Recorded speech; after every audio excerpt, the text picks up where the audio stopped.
Hello students, Kumar study circle में आप सबका स्वागत है। आज हम लोग अकबर द्वारा किए गए महत्वपूर्ण कार्य को मात्र शॉर्ट ट्रिक मैंने बिल्कुल छोटे से शब्दों में छोटे से उसमें समझने की कोशिश करेंगे। शॉर्ट ट्रिक देखेंगे कि जल्दी से जल्दी हम कैसे याद कर सके।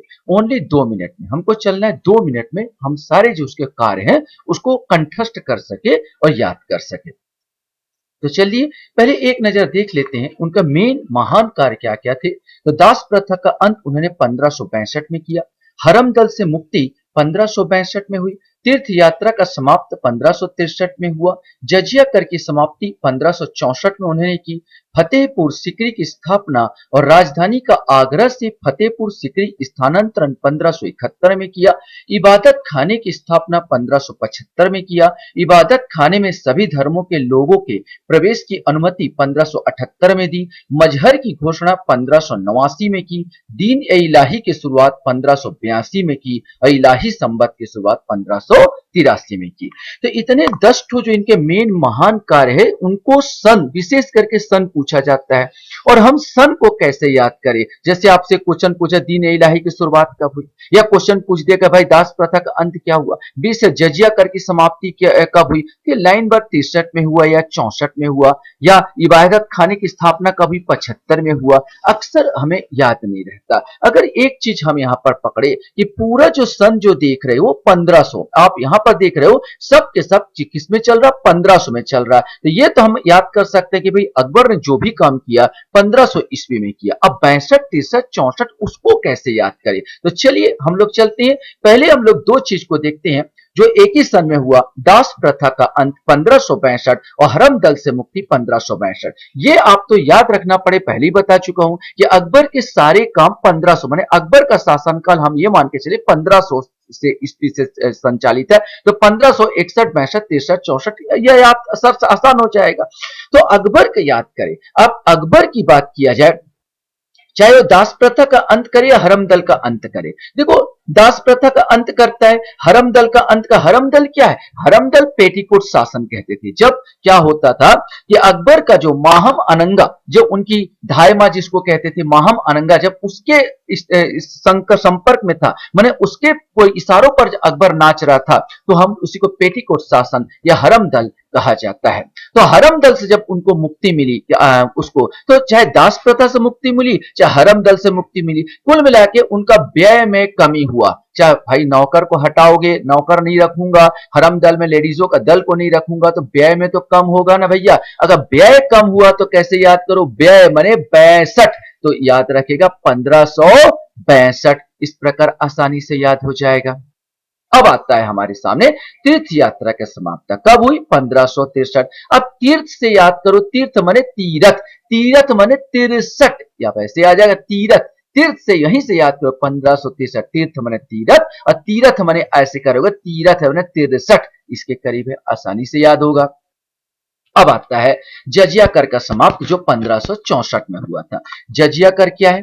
तो जजिया कर एक प्रकार का टैक्स है जो कि हिंदुओं पर लगाया जाता था। आप हिंदू हो इसलिए आपको देना होगा। आपने जानते हो जब यहां पर 712 में एक मुस्लिम आक्रांता मोहम्मद बिन कासिम जब यहां पर आया तो उन्होंने मारकाट लगा दी, और मारकाट लगाने जब हिंदू मुस्लिम बनने से इनकार किए तो उन्होंने लगा दिया जजिया कर। तब से चला आ रहा था। इस जजिया कर को समाप्त किया था अकबर ने 1564। माने जजिया एक प्रकार का टैक्स है जो कि चौथ, जैसे चौथ की बात की, चौथ कौन लगाया? ये जजिया हिंदुओं पर लगता था, चौथ मुस्लिमों पर लगा। ये कौन? शिवाजी ने लगाया। दोनों क्या है? टैक्स है। तो याद रखना जजिया की तुलना हम चौथ से कर ले। जो चौथ है सरदेश मुखी जो शिवाजी ने लगाया था, चौथ भी एक कर है, टैक्स है। चौथ से याद करेंगे 64, आसानी से। जजिया माने एक प्रकार का कर जो हिंदुओं पर लगता, चौथ जो मुस्लिमों पर लगाया गया था, यहां पर शिवाजी द्वारा लगाया गया था 64, तो चौथ से याद करना 64, आसानी से याद होगा।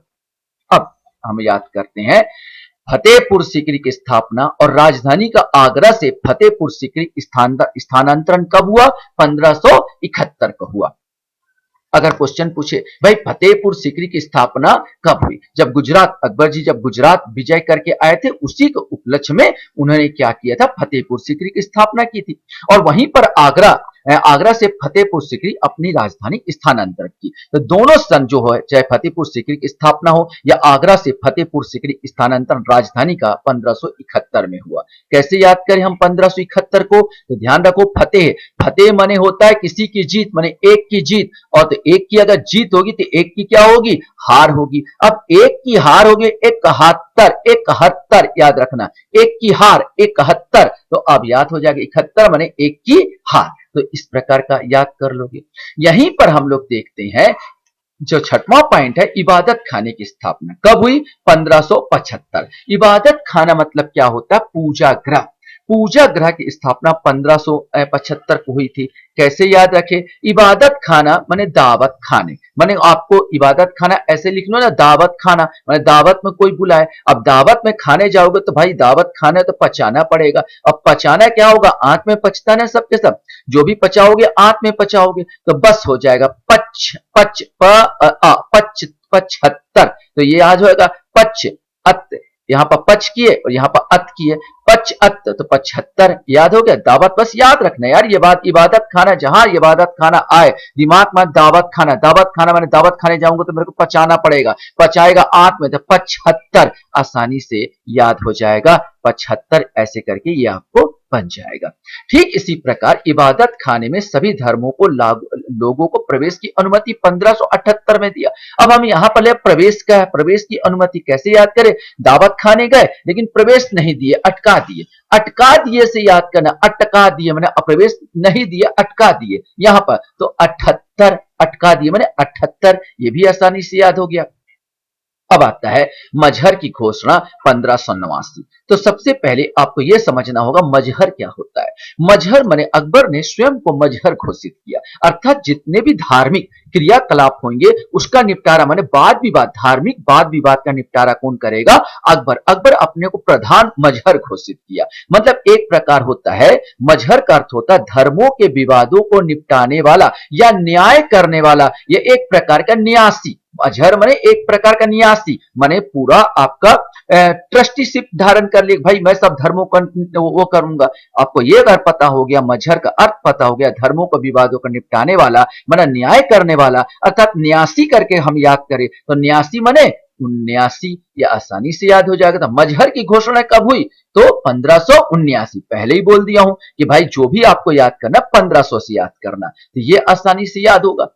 इसके बाद दीन ए इलाही की शुरुआत 1582 में की। ये भी क्वेश्चन है, दीन ए इलाही क्या है? दीन ए इलाही अकबर द्वारा चलाया गया एक धर्म है। अकबर ने सब धर्मों को समाहित करके एक धर्म की स्थापना की जिसका नाम दीन ए इलाही, और हिंदुओं में प्रतिष्ठित, हिंदुओं में एकमात्र जो था हिंदू बीरबल, जिसने इसको क्या किया था, दीन ए इलाही धर्म को क्या किया था, अपनाया था। और बीरबल क्या है? अकबर का यार है, बस बन गया बी बी या, ये तो बी सामने वाला और या 82, तो क्या बन जाएगा? 82। तो दीन इलाही की स्थापना बस याद करना, कौन हिंदू धारण किया था इसको सबसे पहले? तो बीरबल याद किया। बीरबल कौन है? अकबर के यार है, तो बी या 82, बिया याद हुआ तो 82 हो गया। यह आसान हो जाएगा। 1582 में दीन ए इलाही की शुरुआत हुई। बस उसके साथ इलाही संवत की शुरुआत, जैसे हमारा शक संवत है, ठीक है, विक्रम संवत है, वैसे ही अकबर ने इलाही संवत की शुरुआत की। तो क्या याद करना है? जब 82 याद हो गया, दीन ए इलाही की शुरुआत 1582 में की गई, तो भाई 82 में एक अपने को जोड़ना है। एक संवत में पहला तारीख तो पहला होता ना, संवत पहला है, तो 82 में एक जोड़े तो हो गया 83। इस प्रकार आसानी से 10 के जितने मेन कार्य है उसके विशेष करके सन आपको याद हो जाएगा। ऐसे ही अगर आप मेरा वीडियो और देखना चाहते हैं तो मैं यहां पर आपको वो दे दूंगा, लिंक दे रहा हूं, यही मेरे वीडियो के नीचे जो है डिस्क्रिप्शन बॉक्स में लिंक दिया हुआ है, उसको आप टच करेंगे तो आपको मेरे बहुत सारे वीडियो देखने को मिल जाएंगे। इसी प्रकार का ट्रिक वाला वीडियो आपको देखने को मिल जाएंगे। इसके अलावा मैं प्लेलिस्ट में भी डाल के रखा हूं ट्रिकी वाला, उसको भी प्लेलिस्ट में जाइए, उसमें बहुत अच्छे अच्छे ट्रिक्स आपको देखने को मिल जाएंगे जो आसानी से याद हो जाए। आप मेरे वीडियो को देखते हो इसके लिए धन्यवाद। Thank you very much.